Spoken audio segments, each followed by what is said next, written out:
J'aimerais beaucoup ne pas avoir à faire cette vidéo, mais aujourd'hui, 27 septembre 2018, Tommy Robinson va repasser devant le tribunal. Je pense pouvoir parler au nom de ceux qui connaissent un peu le bonhomme, ce mec est un héros.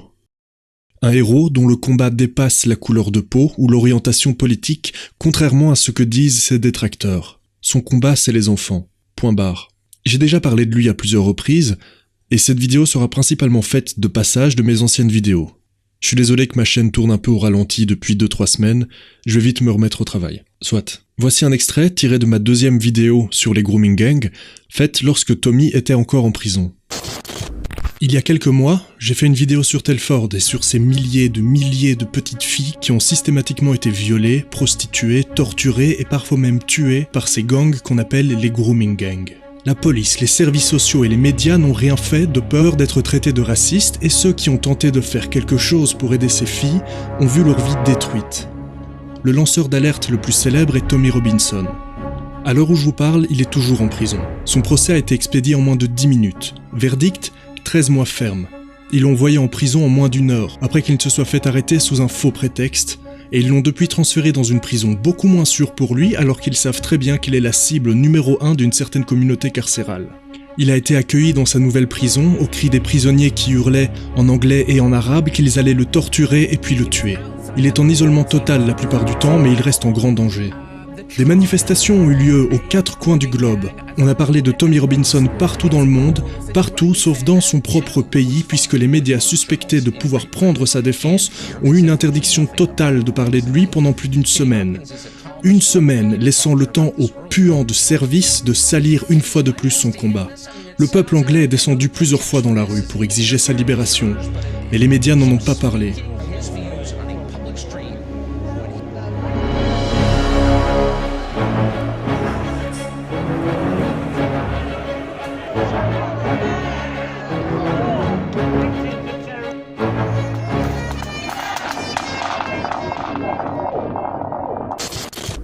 On peut me reprocher le ton et la musique dramatique, mais très franchement, balèque. Voici la vidéo que j'ai traduite où il raconte brièvement ce qui lui est arrivé en prison. Si vous l'avez déjà vue et que vous voulez pas la revoir, n'hésitez pas à avancer la vidéo. L'Angleterre est devenue l'ombre de la nation qu'elle était autrefois. Elle nous a donné la liberté d'expression, la liberté de presse et tout un tas d'autres droits qu'on prend désormais pour acquis, ce qu'on ne devrait probablement pas faire. Personne ne le sait mieux que Tommy Robinson. Il a été arrêté en mai de cette année pour avoir essayé de reporter sur le procès des grooming gangs. Pour avoir parlé ouvertement dans la rue, il a été arrêté. Il n'a pas eu le temps de préparer sa défense, ils l'ont jugé et emprisonné pour 13 mois. Il a passé 2 mois dans une cellule d'isolement. 2 mois pendant lesquels les journalistes l'ont attaqué. Très peu d'entre eux l'ont défendu. Il a été libéré sous caution après avoir gagné son appel. Tommy Robinson nous rejoint maintenant pour sa première interview depuis sa sortie de prison. Merci beaucoup d'avoir accepté de nous parler. Je sais que vous venez de passer 2 mois et demi seul en isolement. Vous devez probablement vous sentir déboussolé d'être dehors. Dites-nous comment cela s'est passé pour vous en prison. J'ai d'abord été placé dans une prison avec une faible population carcérale musulmane, 7%. Je suis connu pour critiquer l'islam. Et ça fait des années qu'on essaye de me tuer pour ça.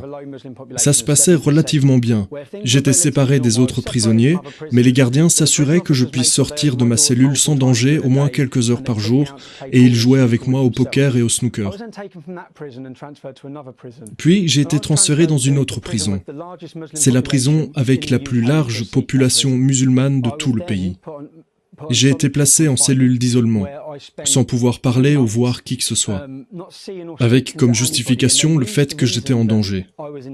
Ils m'ont délibérément transféré dans cette prison pour que je sois en danger, pour pouvoir me mettre en isolement.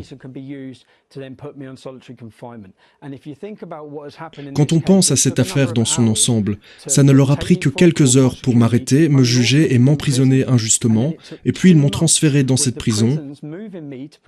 Ils ont réduit mes droits de visite, et ça leur a pris 2 mois pour que j'obtienne l'opportunité d'aller devant un juge.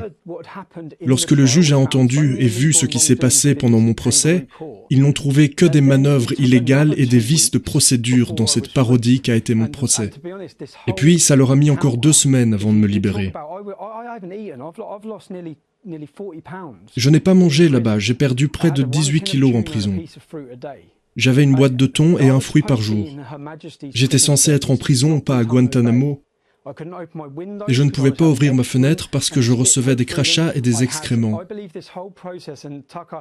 Avant de revenir sur les crachats et la merde qu'on lui jetait dessus, j'aimerais clarifier le sujet de la nourriture. Dans une interview avec son ami Ezra Levant, il nous explique ce qui s'est passé. Et au sujet de la nourriture, les prisonniers musulmans cuisinent tes plats? Dès le premier jour, j'ai eu droit à cette question. « Et alors Tommy, il était comment ton repas? C'est pour ça que tu es si mince? Parce que tu ne voulais pas manger?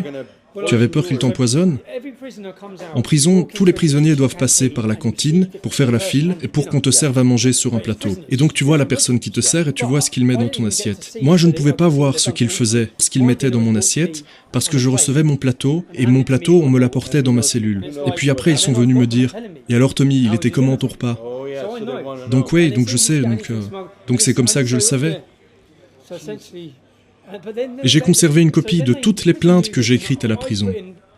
En prison, je n'avais le droit de dépenser que 12 € par semaine, et je leur ai demandé de me laisser dépenser plus d'argent pour m'acheter à manger. Et avec ces 12 € par semaine, ce que je pouvais m'acheter, c'était 5 boîtes de thon.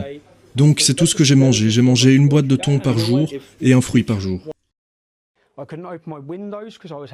Et je ne pouvais pas ouvrir ma fenêtre parce que je recevais des crachats et des excréments. Attendez, expliquez-nous, qui vous jetait des excréments et qui vous crachait par votre fenêtre? Eh bien, ma cellule était au niveau du sol, alors qu'ils auraient très bien pu me mettre dans une autre cellule. Donc les prisonniers pouvaient passer devant ma cellule, et la mosquée était directement en face de ma cellule. On a eu des journées de canicule, et lors d'une journée de canicule, j'ai été couvert d'excréments et de crachats. J'ai fini par bloquer complètement ma fenêtre.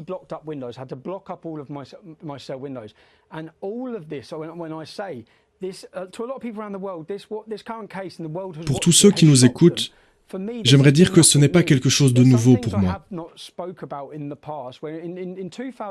En 2012, j'ai déjà passé 5 mois en isolement total, ce qui va à l'encontre des lois et des droits humains. Quand je suis sorti, j'ai été diagnostiqué avec une forme de syndrome post-traumatique. Je n'en ai jamais parlé publiquement parce que je ne veux pas me faire passer pour une victime en me comparant aux militaires qui ont connu les horreurs de la guerre. But my medical records are fully aware, the authorities are fully aware of them, the government are fully aware of them, the prison service are fully aware of them. They know what that did to me. They know what I went through after that. They elite, but I guess, may I interrupt you? I just want to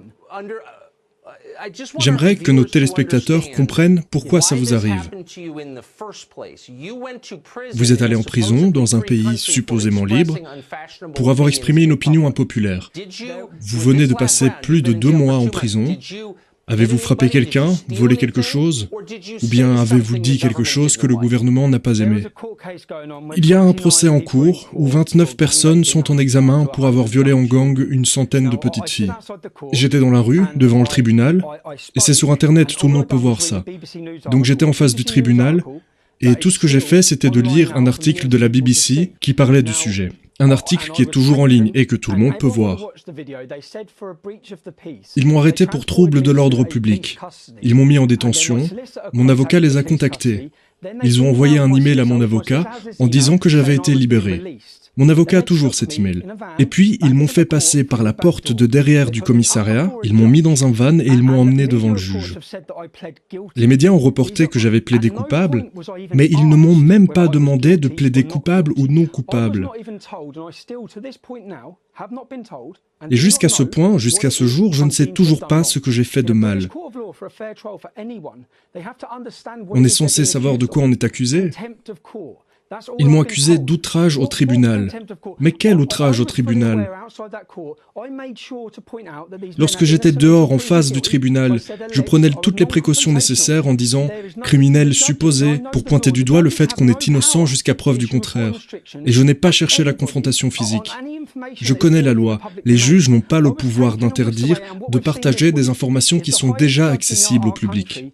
Et ce qu'on a vu cette semaine, c'est le plus haut juge pays qui a dénoncé la fraude qu'a été mon procès. Il a dénoncé les ingérences de cette affaire, la farce qu'a été mon procès.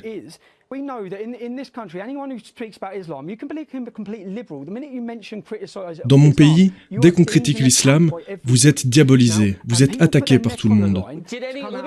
Est-ce que des gens vous ont défendu? Je veux dire que, même si on n'est pas d'accord avec vous, ces gens pourraient dire que vous avez le droit de vous exprimer, d'exprimer vos opinions. Est-ce que quelqu'un a défendu vos droits de dire ce que vous pensez être vrai? Tous les gens qui ont de l'autorité et tous les médias mainstream se sont alignés pour m'attaquer, pour justifier mon emprisonnement et pourquoi je mériterais d'être en prison.